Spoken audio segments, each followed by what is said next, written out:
देखने के ख्याल से कांच के बर्तन में रखे। आप देखेंगे धीरे धीरे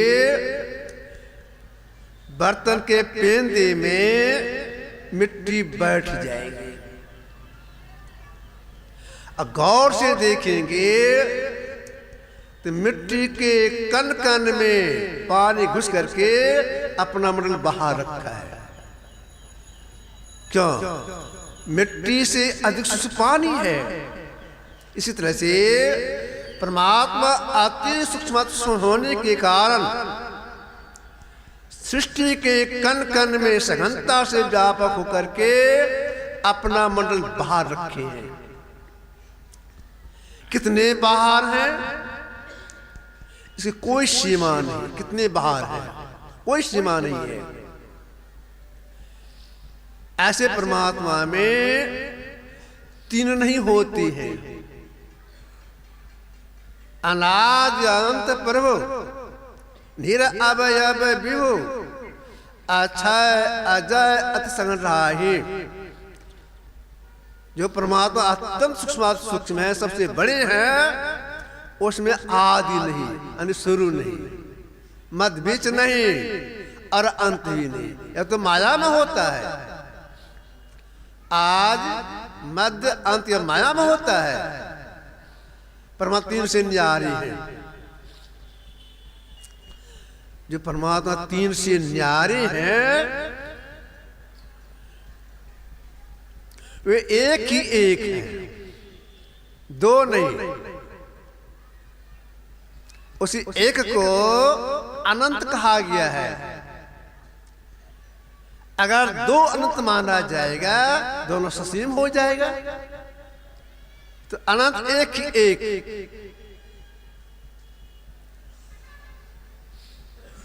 और जो एक ही एक है वाणी का विषय नहीं है, वह एक शक्ति है। उसी शक्ति से सारी सृष्टि बनी है।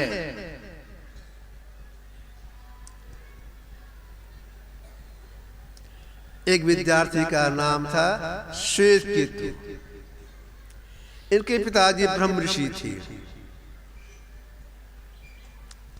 श्वेत केतु अपने पिताजी के पास गए, चरण छू के प्रणाम किए। श्वेत केतु बोले, पिताजी आप तो ब्रह्म ऋषि हैं, उच्च कोटि के महापुरुष हैं। ईश्वर का सही स्वरूप क्या है आप हमको ठीक बुद्धि में समझा दीजिए। आपके अलावा हम कोई नहीं समझा सकता है। बुद्धि में बिल्कुल सेट कर दीजिए ईश्वर का स्वरूप कैसा है, दया कीजिए। ऋषि ने कहा, ठीक है बेटा, मैं तुमको बुद्धि में ईश्वर के सही स्वरूप को समझा दूंगा। लेकिन देखो एक काम करना पड़ेगा। कहीं पिताजी कौन सा काम करें? काम यही, सामने में देखते हो बट का वृक्ष है, हाँ देख तो रहा हूं, तुम जाओ यहां से उस बट वृक्ष के एक फल को तोड़ के ले जाओ, बेसी नहीं, एक फल। मैं समझा दूंगा ईश्वर का स्वरूप क्या है। श्वेत केतु आज्ञा पा करके गए वृक्ष के पास। आदेशानुसार एक ही फल तोड़ी जो गोल गोल होता है, तोड़ के ले आए। पिताजी ले आया, ठीक है इसको तोड़ो। तो दोनों हाथ इसे तोड़े तो दो फांक हो गया। पिताजी दो फांक हो गया, ठीक है दो फांक हो गया। एक फांक को फेंक दो, तो फेंक दिए। अब तुम्हारे हाथ में क्या है? बट इसका फल का आधा भाग है, इसमें क्या देखती हो? क्या पिता इसमें पूरा बीज भरा हुआ है, बहुत बीज है। अरे ठीक, बहुत बीज है। चुटकी से एक बीज को निकालो, बाकी सबको फेंक दो। श्वेत केतु वही किए, चुटकी से एक बीज को निकाल लिए, बाकी फेंक दिए। अब तुम्हारे हाथ में क्या है? मुनि जी पूछते हैं। पिताजी एक बीज है। अच्छा एक बीज है, इसको भी तोड़ो तो चुटकी से रगड़ करके उसको तोड़ी। अब क्या हो गया? पिताजी समय तो 2 दाल निकला। ठीक है 2 दाल हो गया। आप दोनों दाल को अलग अलग मिट्टी में गाड़ोगे तो वृक्ष होगा? कब तो यह तो अब नहीं होगा। अगर दोनों दाल सटा रहा था तब मिट्टी नीचे गाड़ते तो उससे वृक्ष होता। अलग अलग हो गया, अब गाड़ेंगे तो दोनों सड़ जाएगा। ठीक है अलग अलग गाड़ोगे सड़ जाएगा। सटा रहा था तो वृक्ष होता। अब तुम ही बताओ दोनों दाल के बीच में क्या जैसे वृक्ष होता? बोलो तो बीच में क्या है? दो दाल के बीच में तो कुछ भी नहीं है। मुनि जी ने कहा जिसको तुम कुछ भी नहीं कहते हो वही सब कुछ है। ईश्वर का स्वरूप है, समझा? जो कुछ भी नहीं वही सब कुछ है। तो परमात्मा इतने सूक्ष्म है, उनको इस आंख से नहीं देख सकते हैं, छाल से नहीं देख सकते हैं, सपनों में नहीं देख सकते हैं, याद दृश्य नहीं देख सकते हैं। पंजाबी कोट के महापुरुष हो गए गुरु नानक साहब। गुरु नानक साहब उच्च कोटि के संत थे। उनका एक संस्मरण सुना देता हूं, इसके बाद उन्होंने क्या कहा सो कहूंगा। नानक साहब के बहुत से शिष्य लोग थे, उसमें एक का नाम था सुथरा साहब। ध्यान भजन किए थे, कुछ शक्ति आ गई थी तो चमत्कार दिखा देते थे। संसार में हर तरह के लोग होते हैं, जाके शिकायत कर दिए आपको जो शिष्य है सुथरा सा चमत्कार दिखाता है। अच्छा आएगा तुझको समझा देंगे। जब सुथरा सा आ गए गुरु के दर्शन के लिए, नानक साहब ने कहा सुथरा सुनता चमत्कार दिखाता है तो कुछ नहीं बोले, मत दिखाओ, जाओ अब मत दिखाना। गुरु को प्रणाम किए चले गए। वे भीख मांग के खाते थे। सुथरा सा लोग निहौरा किए, फिर दिखा दिए, फिर शिकायत हो गई। जब सुथरा सा आ गए तो मना किया था, क्यों दिखाया? अब मत दिखाना, जाओ। चले गए। लोग आग्रह करने पर फिर चमत्कार दिखा दिए। जब सुथरा सा मना किया तो फिर तुम दिखाया है, कुछ नहीं बोली, जा अब मत दिखाना। गए लोग लिहोरा करने लग गए तो दिखा दिए, फिर शिकायत हो गई। जब सुथरा सा आ गए, देखो कई बार मना किया है और तुम मानता नहीं है, अब मेरे पास मत आना।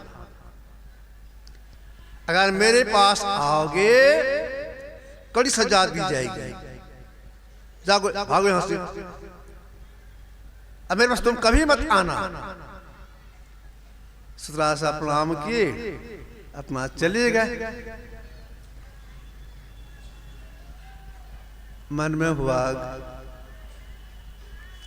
गुरु हैं, गलती कर दिए, फटकारे, दर्शन करने जाना चाहिए। लेकिन सुने हैं कि मेरे लोग कुछ व्यवस्था किए हैं वह नहीं आवे। क्या सुने सुथरा सा? जहाँ नानक से कुटिया थी, जहाँ वे रहते थे, आगे होकर रास्ता था, 3 गेट बनवाए। 3 गेट पर एक एक पहरादार रख दिए। तीनों कहा कि समझा दिए, देखो तुम लोग ससुरासक पहचानते हो और आने देना, ससुरासक मत आने देना। यह बात ससुरासक मालूम हो गया कि हमको तो जाना है, दर्शन करना ही है, कुछ बुद्धि लगानी चाहिए। बुद्धि बहुत तेज थे ससुरासक। ये क्या किए, कहीं से सिमटिया वाला बोरा मांग के ले आए। एक बोरा में क्या किए, ढेला भर दिए, ढेला, उसको ठीक से सी दिए, दिखाई नहीं पड़ी। एक बोरा में झिटका रख दिए, खपड़े का झिटका, उसको रख दिए, ठीक से सी दिए, उसको दिखाई नहीं पड़ी। दोनों बोरा को ऊपर नीचे बांध लिए, अपने माथे पर लिए। अब चले गुरु दर्शन करने के लिए। जब आश्रम के पास गए तो पहले गेट पर गए, तो पहरेदार ने कहा आप नहीं जा सकते, अगले मनाही है। कहा सुनो, देखते मेरे माथे पर क्या है। कहा माथे माथे 2 बोरा है, हम वो एक भक्त ने दिया है कुछ, 2 बोरा है ना, तो टोक के देख लो। एक बोरा में मिश्री है, एक बोरा में असरफी है। हम जाएंगे गुरु को चढ़ाएंगे, बहुत इनाम मिलेगा हमको। तो जितना इनाम मिलेगा आधा तुमको दे देंगे। उसको लोभ हो गया। अच्छा इतने बहुत लोग जाते ही हैं, तीसरे से चले जाइए, बगल से निकलिए जाइए, छोड़ दिए, आगे बढ़े, गए दूसरे गेट पर। उसने रोका, कहा सुनो, देखते मेरे माथे क्या है, 2 बोरा है ना, एक में मिश्री है, एक में असरफी है, टोके देख लो। गुरु को चढ़ाएंगे बहुत इनाम मिलेगा। पहले गेट वाले से बात किए हैं, तब हमको आने दिया है।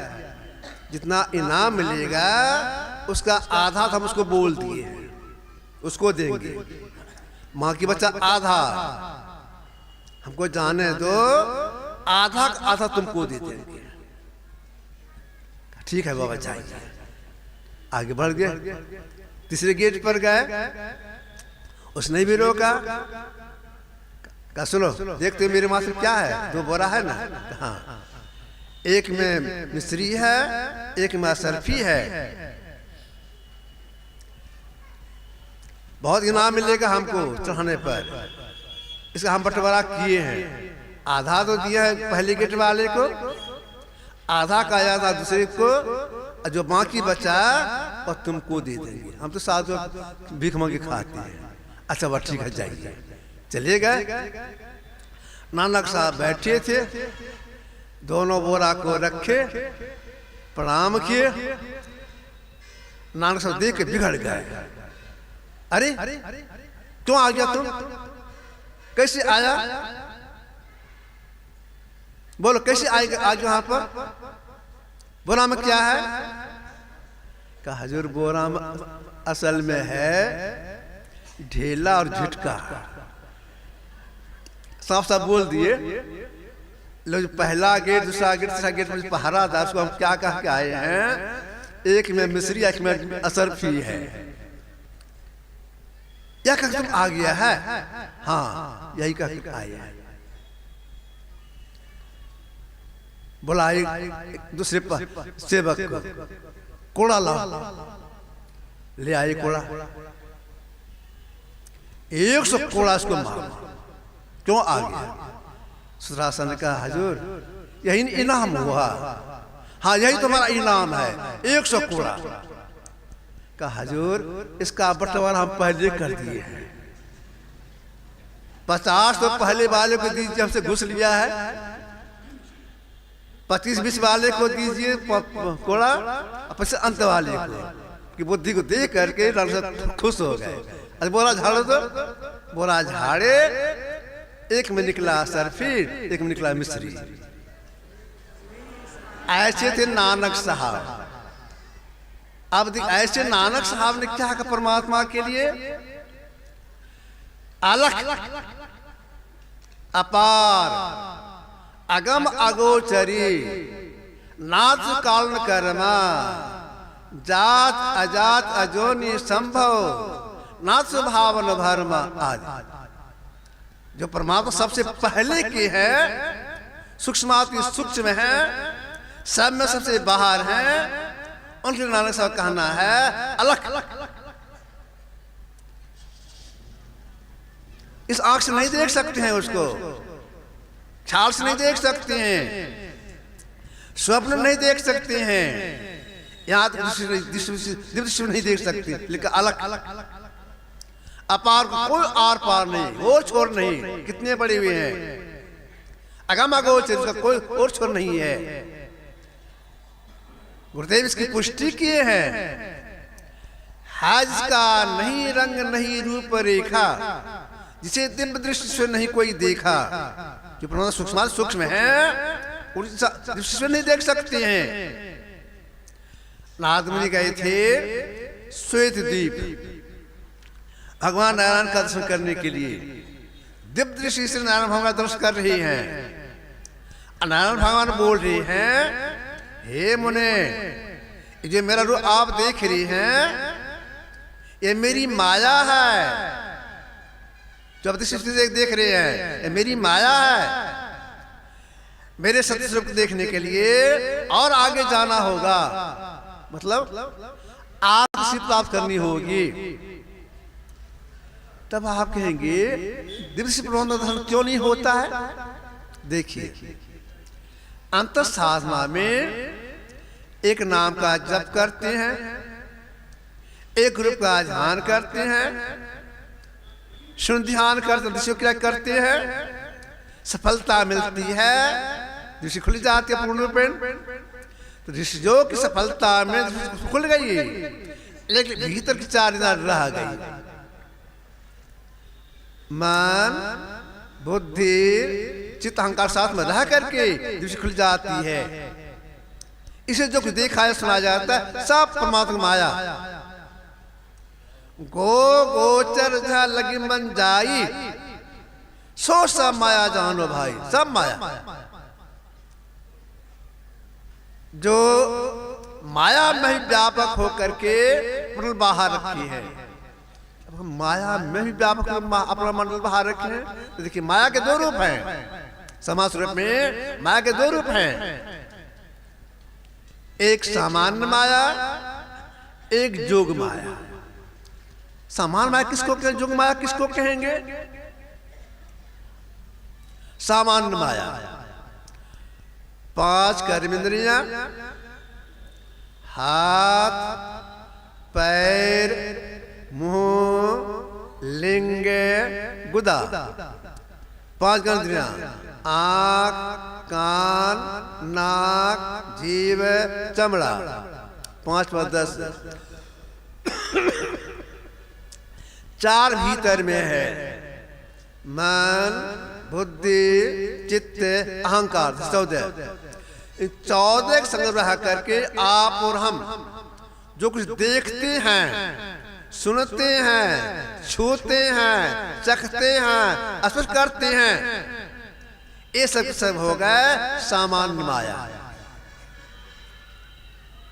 विशिष्ट माया जोग माया किसको कहेंगे? एक नाम का जप करते हैं, एक रूप का ध्यान करते हैं, सुन क्रिया करते हैं, तो सट गई, अंदर प्रवेश कर गए, अंदर में चांद संग में रखकर जो देखते सुनते हैं, उसे कहा गया जोग माया, विशेष माया। भीतर में प्रकाश को देखते हैं, अन्नाद को सुनते हैं, वह विशिष्ट माया, वह भी माया ही है। परमात्मा सामान्य माया में और विशिष्ट माया जोग माया में दोनों व्यापक होकर के संगतता के साथ उसके बाहर है। जो ऐसे परमात्मा है उनको कोई वाणी द्वारा नहीं कर सकते परमात्मा ऐसे है, वाणी के विषय है ही नहीं। भगवान राम इनके गुरु महाराज वशिष्ठ मुनि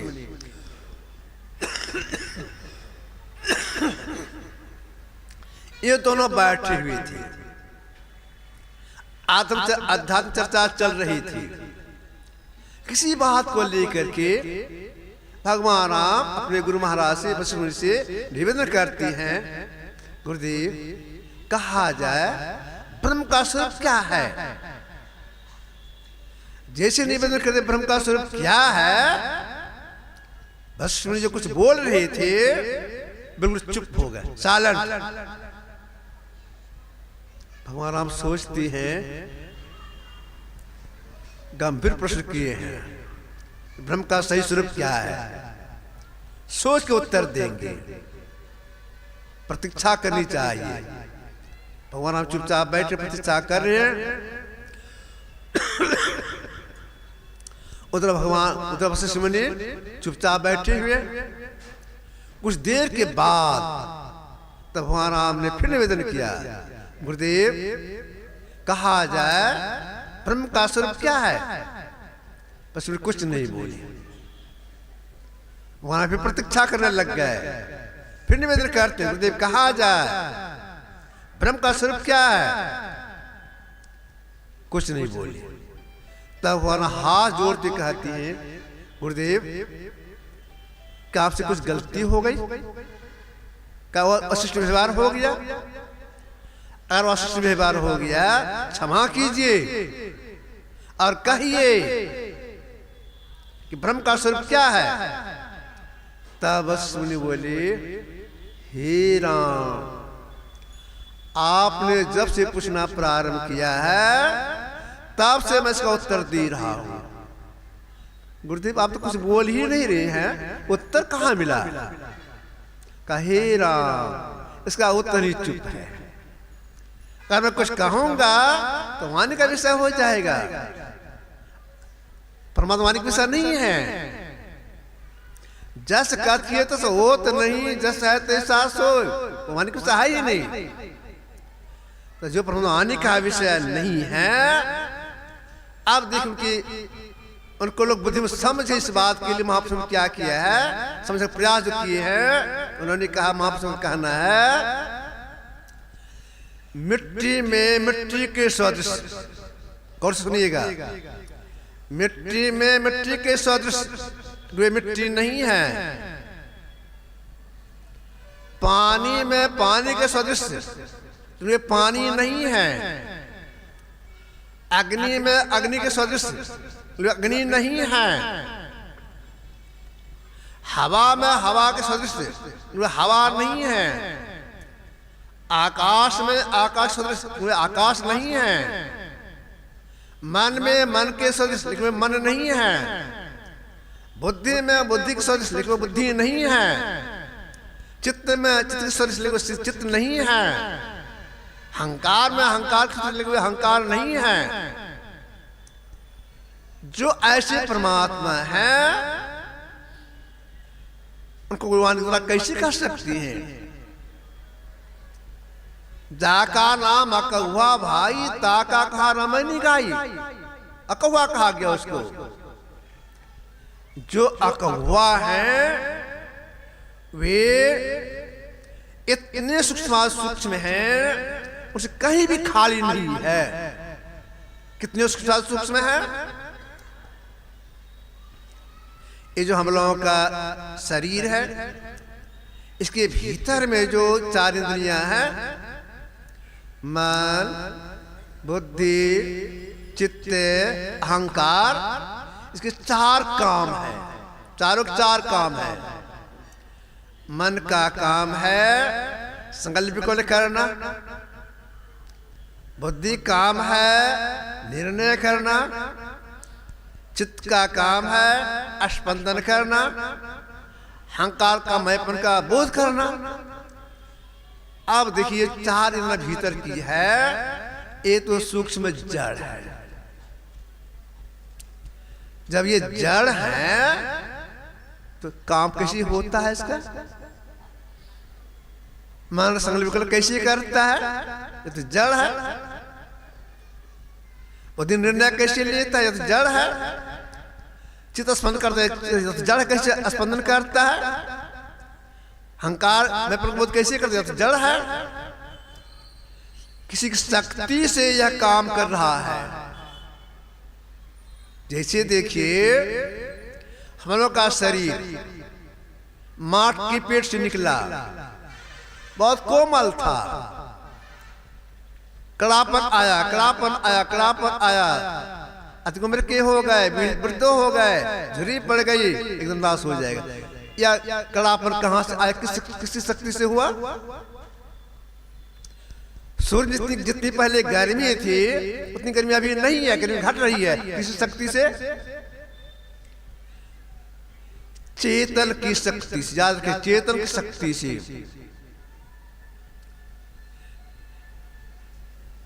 चेतन के दो रूप माने गए हैं, समान चेतन, विशेष चेतन। समान रूप सब जगह, असमान रूप से शक्ति से ही मन, बुद्धि, चित्त, अहंकार अपना अपना काम कर रही है समान चेतन से। परमात्मा समान चेतन दो रूप है, समान से विशेष चेतन। तो समान चेतन विशेष चेतन क्या हो गया? विशेष चेतन यह जिस चेतन की शक्ति से ये चंद काम करती है, उस चेतन में जो व्यापक है वे हो गए विशेष चेतन। परमात्मा समान चेतन में और विशेष चेतन में दोनों व्यापक होकर के अपना बाहर रखे हैं। इतने सूक्ष्म है। सबसे बड़े भी हैं। कबीर साहब का कहना है, सर्वक्षेत्र व्यापी चैतन्य चैतन, ऊंचे नीचे आगे पीछे दाहिने बाएं, बड़ा से बड़ा छोटा छोटा में सब लिखा, सबके मध्य निरंतर साई दृश्य दृश्य देखा, चाम तो समझ आवे खोज रूह के नहीं ना। कैसे उसको पाएंगे, कैसे उनको देखेंगे? आत्मदृष्टि से, दृष्टि से देखा, आत्मदृष्टि से। तो जो परमात्मा अति सूक्ष्म है, सब में सबसे बाहर है, अगर उनको कोई देखना चाहते हैं आत्मदृष्टि प्राप्त करनी पड़ेगी, दूसरा कोई उपाय नहीं है। अब विचारना यह है आत्मदृष्टि कैसे प्राप्त होगा, इसलिए क्या करना पड़ेगा? तो आत्मदृष्टि प्राप्त करने के लिए सभी इंद्रियों से अलग होना होगा। एक भी साथ में नहीं रहे तब आंख खुलती है, वैसे नहीं खुलती है। सब इंद्रियों से मतलब 5 कर्मेंद्रियां, हाथ, पैर, मुंह, लिंग, गुदा। 5 इंद्रियां, आंख, कान, नाक, जीभ, चमड़ा। 4 भीतर वाला, मन, बुद्धि, चित्त, अहंकार। 14 में से एक भी नहीं रहे तब जीव की आंख खुलती है। 14 के संग में अभी आप हम हैं, जीव है तो 14 के संग में है। देखिए 14 में से जितने भी संसार में प्राणी हैं, सब के सब तेरे इंद्रिय से छूट जाते हैं। मात्र एक संग में रहने के कारण आत्मदृष्टि नहीं खुलती है, उनका कल्याण भी नहीं होता है। तो यह बहुत विलक्षण बात है। तेरे से कैसे छूट जाती है? तो देख तेरे से कैसे छूटती है। अजागृत अवस्था में है, 14 के संग में है।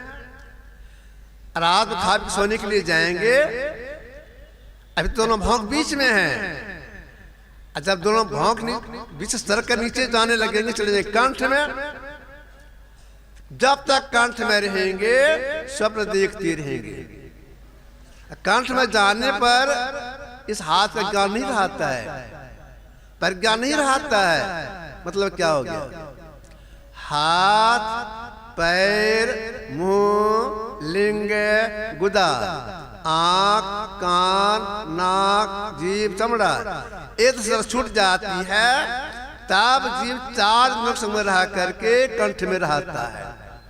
जब तक 4 के संग में है स्वप्न देखती रहता है। 10 छूट गया है कहां पर? स्वप्न की अवस्था में, कंठ में। अब कंठ से नीचे जीवात्मा चलता है। उस चलने में क्या होता है? मन, बुद्धि, अहंकार, 3 तो रास्ते में रह जाता है।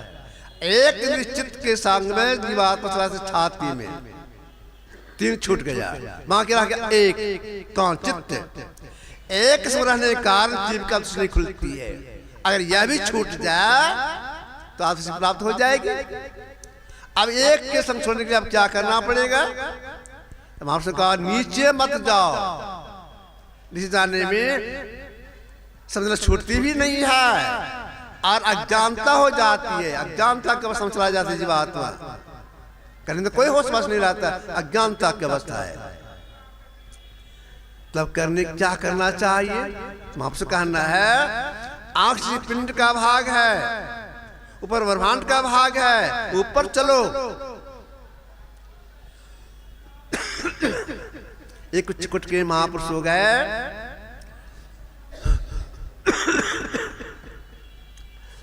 पहले वो राजा थे, संत बन गए। उन्होंने कहा पिंड छोड़ी ब्रह्मांड चले। पीपा साहब पिंड छोड़ी ब्रह्मांड चलाए। आंख से पिंड का ऊपर ब्रह्मांड के ऊपर चलिए। ऊपर चलने चलते चलते छूटेगी, समझ छूट जाएगी। ऊपर चलेंगे क्या करना पड़ेगा? ऊपर चलने के लिए सबसे पहले अपना सिमटाव करने के ख्याल से गुरु जो मंत्र बता दिए हैं उस मंत्र को जपेंगे। जिस जपने के बता दिया ठीक उसी तरह जपेंगे, अपनी बुद्धि नहीं लगाएंगे। एक मंत्र को जपेंगे, छोड़ देंगे। जिनका ध्यान करने के बता दिया गया उनके रूप का ध्यान करेंगे, ख्याल आ जाएंगे, उनको भी छोड़ देंगे। इसके बाद सुन ध्यान अन्य दिशा क्या करेंगे? जोड़ने का प्रयास करेंगे। क्या प्रयास करेंगे? अंधकार में जहां देखने के लिए बताया गया है ठीक वहीं देखेंगे। अंधकार जहां निशाना बताया है देखें, ठीक वहीं देखेंगे। अगर इसमें अपनी बुद्धि लगा देंगे तो काम गड़बड़ हो जाएगा, सफलता भी नहीं मिलेगी, आंख में कष्ट भी हो जाएगा। अगर नहीं समझे हैं, समझ लीजिए, इस बात समझ लेना चाहिए कहां देखना है, कैसे देखना है, समझ के करना चाहिए। तुलसी साहब के एक शिष्य का नाम था तकी। तकी से इन्होंने कहा था तुलसी साहब ने, आए तकी तकते रहो, मुर्शद आए पंजा दिया, बेसमत छोड़ उधर चाहे जलवा पिया। आज कर तुम अपने अंदर में जलवा प्रकाश देखना चाहते हो, प्रकाश देखना चाहते हो, जहां गुरु पंजा ने भेद बताया देखने के लिए, तुम वहीं पर देखो। तुम्हारा काम केवल देखना। कैसे देखेंगे? बिल्कुल सिमटी निगाह से देखने के लिए कहा, बिल्कुल सिमटी निगाह से। कितनी सिमटा निगाह चाहिए देखने में? गुरुदेव संत बन गए, तब इन्होंने कहा सोई अगर ले नहीं, सुई का अगला नोक है उतना कम स्थान छिके देखने में, इतना सिमटा चाहिए, लेकिन आंख पर जोर नहीं लगे। इसके सीख से सीख लेना चाहिए और सीख करके समय लगा करना चाहिए। समय लगा कर रहे हैं। अगर गुरु की सफलता मिल जाएगी तो 5 करविंदा पर छूट जाएगी, दिवसी खुल जाएगी। दिवसी में पहले में कहा चंद्र रह जाती है, 4 जब छूट जाता हुआ आदर्श खुलेगी। अच्छा चंद्र अलग होने पर क्या करना पड़ेगा? जिस आत्म से हमारी खोली जाए तो डेग डेग में गुरु की आवश्यकता पड़ती है। गुरु के पास जाना होगा, वे बताएंगे। क्या बताएंगे? चौथी क्रिया। और चौथी क्रिया क्या है? वह चौथी क्रिया है नाद अनुसंधान, नाद की खोज, शब्द की खोज।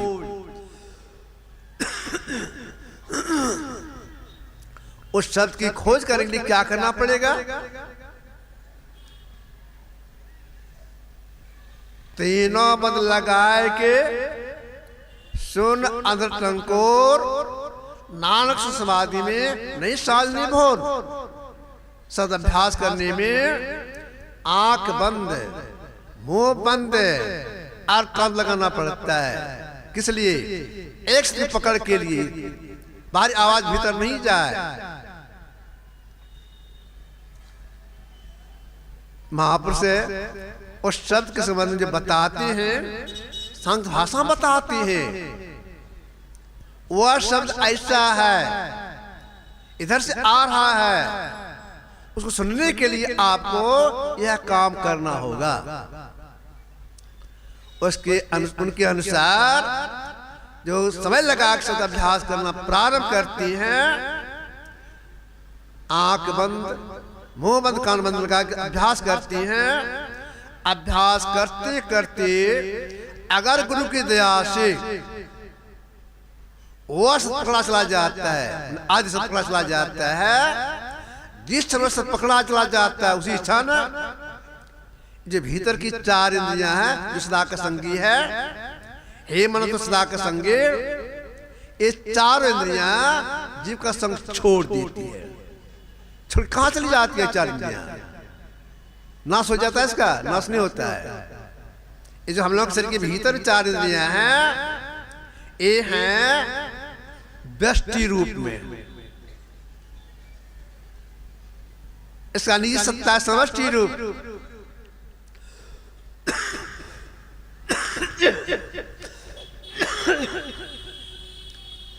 ये चार अपने समष्टि रूप में विलीन हो जाती है।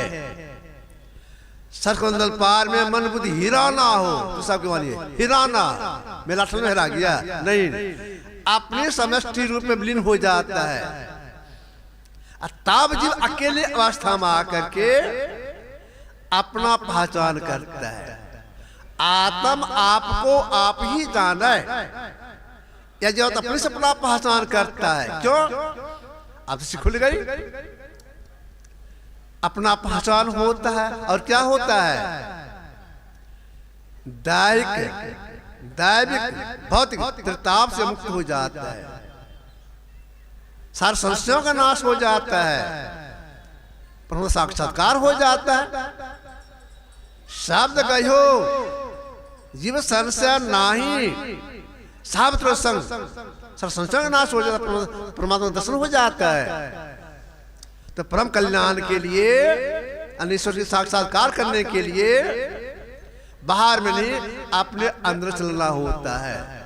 जो परमात्मा सब में सबसे बाहर हैं, उनकी पहचान अपने अंदर में होता है, बाहर में नहीं, और उनकी माया का दर्शन होता है। तो अंदर में चलने के लिए समय चाहिए।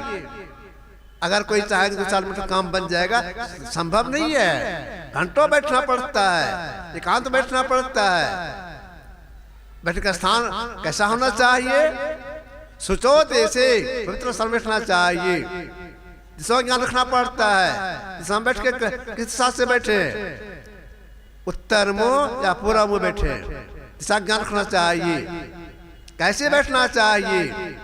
जिसे हम इंद्र से अलग हो जाए, कैसे बैठना चाहिए? धैर्य कर मस्तक सीधी साधना आसार से आसीना, सीधा पीठ का रीढ़ गर्दन सिर एक सीध में रहे। और अलग होना जिसे प्राप्त करना है। और क्या करने के लिए आपसे ने कहा? हिल डोल तजी सूरत तीर करी प्रभतार हो गई, बिल्कुल हिल डोल नहीं करना है। ताब अंदर प्रेस करेंगे, छूटेगी, अपना पहचान, अपना साक्षात्कार होगा। यह काम कौन कर सकता है? हम मुस्तारी जीवात्मा कर सकती है। गाय में जीव है, बेचारे नहीं कर सकते। क्यों? उसको यह ज्ञान ही नहीं है। हम जीव कर सकते हैं। अगर कोई साधना विधि सीख लेते हैं, करने में लग जाते हैं, तो संस्कार मिटता नहीं है। वह संस्कार, उसी संस्कार का भक्ति का बीज कहा गया है। अभी चाहे इतना जटिल बताया गया है, जब तक कि जीव की मुक्ति नहीं हो तब तक छोड़ेगा नहीं। ऐसा जटिल बीज है। भक्ति बीज में से नहीं, जुग जा अनंत ऊंच नीच जान मिले तो संत को संत। तो हम मानव का पूर्ण कर्तव्य होता है तो सब सीख करके करने में लग जाए, जिससे हमारा परम कल्याण हो जाए। आप सब थोड़ा सा रखा, 10 बज गए हैं। श्री सद्गुरु महाराज की जय। अब सूचना सुनेंगे आप।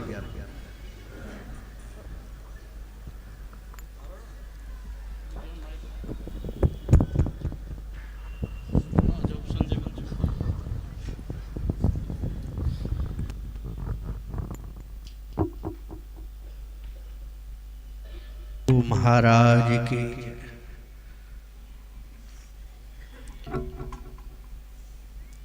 एक दो सूचनाएं हैं।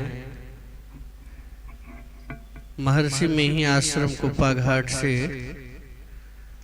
साहित्य भंडार आया हुआ है।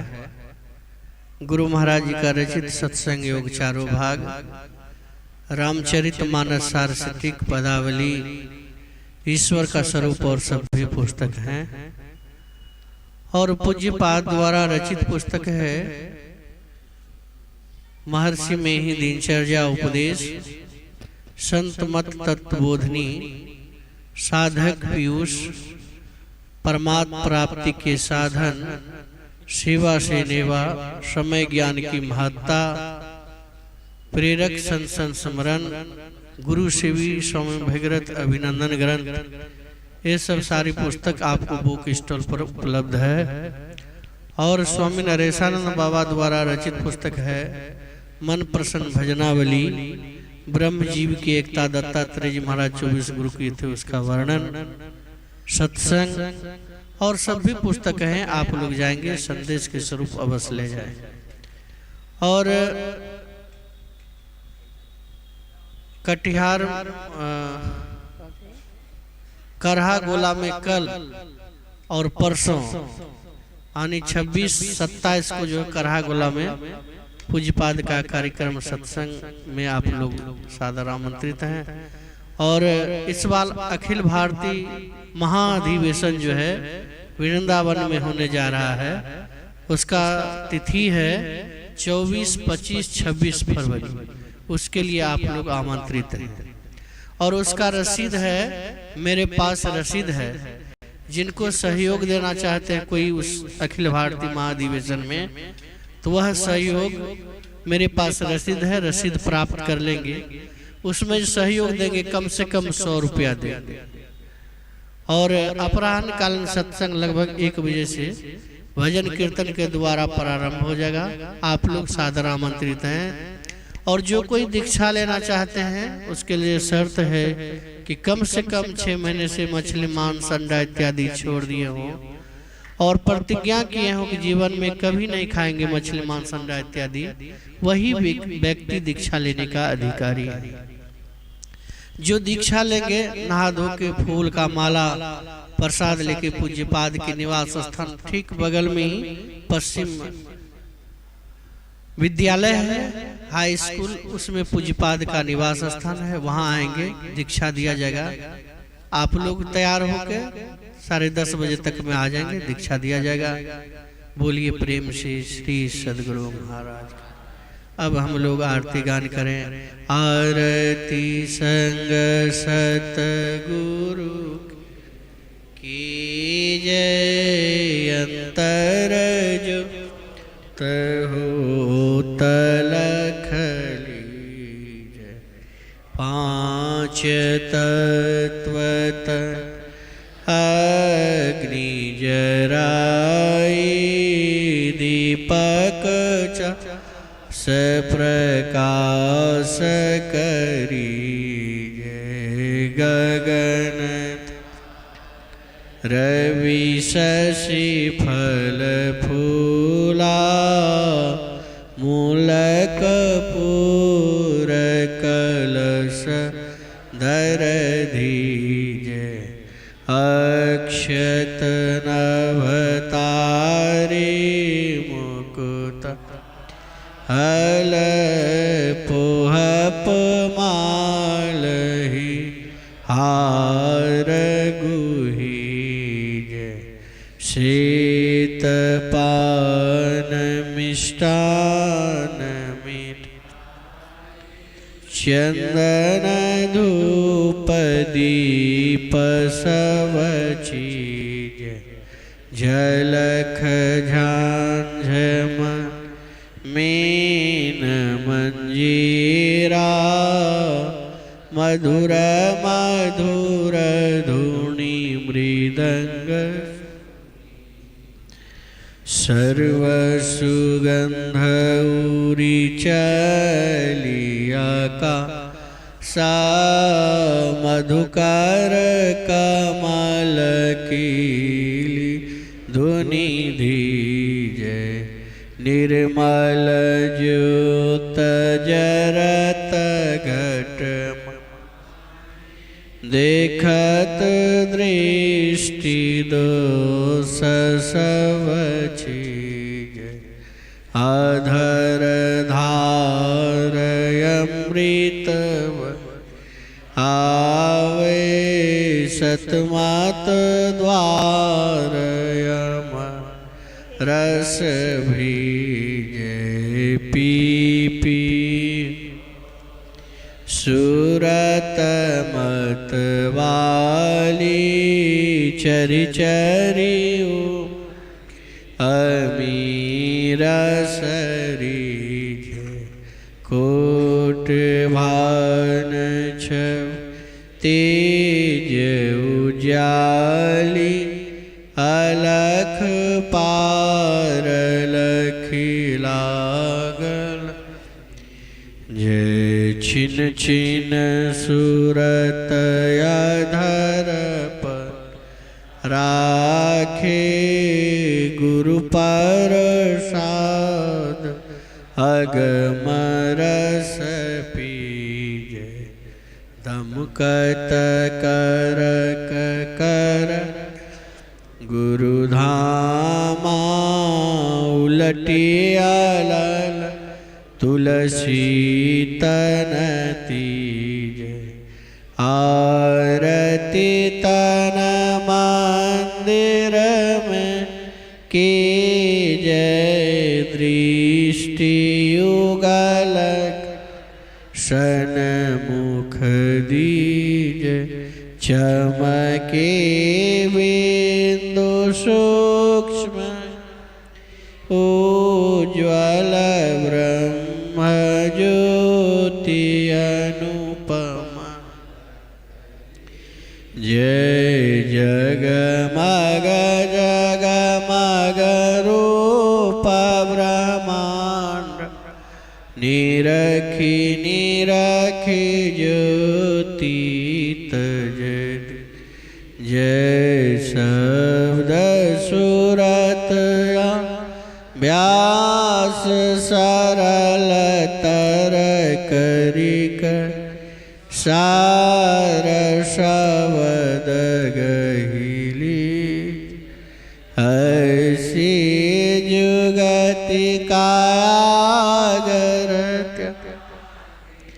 भव ब्रह्म वेद सकल मलच जय भव खंडन आरत निरमल करी में अमृत रस पीज आरती तन मंदिर में की जय दृष्टि युगलक सन्मुख दीजे। बोलिए प्रेम से श्री सद्गुरु महाराज की जय। जय गुरु महाराज, जय गुरु महाराज।